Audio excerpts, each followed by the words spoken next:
আসসালামু আলাইকুম। Hi guys, শুভ সকাল। আজ পবিত্র জুম্মা মুবারক, সবাইকে জুম্মার শুভেচ্ছা রইল। আমরা আজ চাচা বাতিজায় মিলে ড্রাগন গাছের পরিচর্যা করব। কিভাবে ড্রাগন গাছকে কাটিং পদ্ধতি করতে হয় এবং ড্রাগন গাছের মাচা তৈরি করতে হয়। এখন আমরা একটি বাঁশের সাথে আরেকটি বাঁশ পাতারে দিয়ে বেঁধে ড্রাগন গাছের নিচ দিয়ে বাঁশের সাথে একটি বাঁশ পাতারে বেঁধে দিয়ে তারপর ড্রাগনের ডালগুলি চারদিকে কুশি দিয়ে বেঁধে দেব।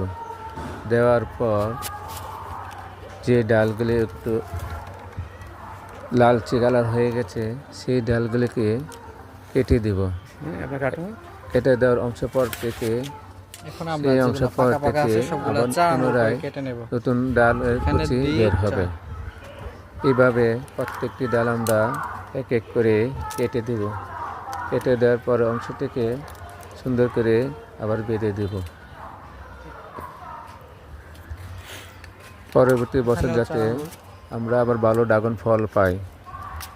বাচ্চা আঙুল করে সবগুলো কেটে নেব। আঁকা যেগুলো আছে এটা উপরে তুলে দেবো।